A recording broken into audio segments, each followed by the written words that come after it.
The storm brings frequent anomalies. To help us analyze the situation, we brought some special guests to our show. Let's welcome our new friend, Researcher Medicine Pocket.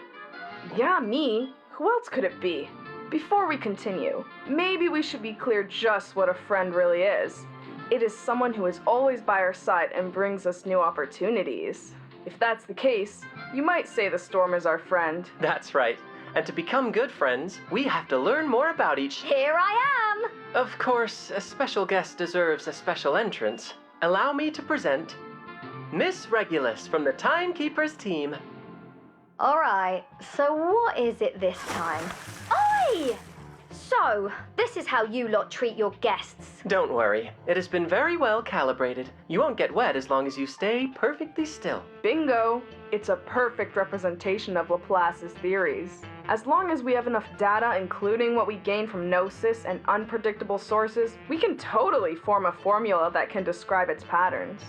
Which brings us to Laplace's special program, Get to Know the Storm Together, beginning with the Grandfather Paradox. Now, let us introduce the Grandfather Paradox in detail. I've heard about it.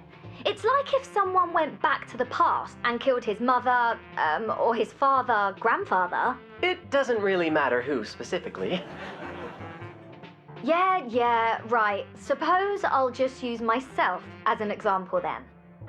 So, imagine that I survive the storm and find myself back in the past, and somehow I manage to accidentally off myself.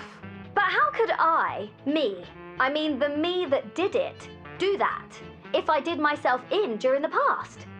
That's the whole idea of the mother paradox. So, do we need to worry about this paradox after the storm? I'm sure many at the Foundation would like to know the answer, and we can easily find a volunteer who has a mother in the past. Hold on now, this isn't what I signed up for. That's cruel. Don't worry. It only took a gun and a poor critter.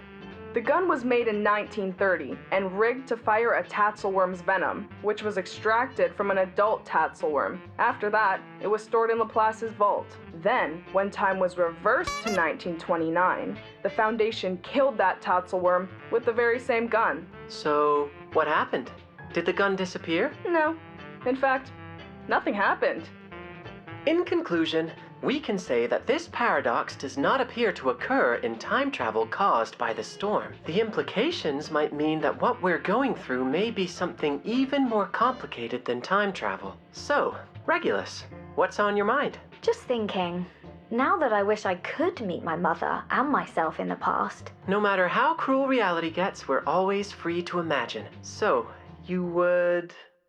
I think I'll take her to the Woodstock Festival. Because you want to make up for lost time? No, because it would have been groovy to be there. Plus, if I met myself in the past, then I could tell her, don't you bloody take Apple out to sea on June the 3rd, 1966. I'm bloody serious. I bet you wouldn't listen. My ship will blow up. That rocks. And that you would insist on sailing out to sea just to spite yourself. Ugh, for once, I wish I wasn't born to be a rocker. All that aside, do you think anyone actually has met themselves in the past? It's hard to say. Laplace would have us tied up with a dog leash if they could.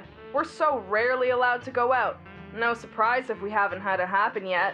According to all accessible records in the Foundation, no one has ever met themselves in the past so far. But will there be an exception in the future?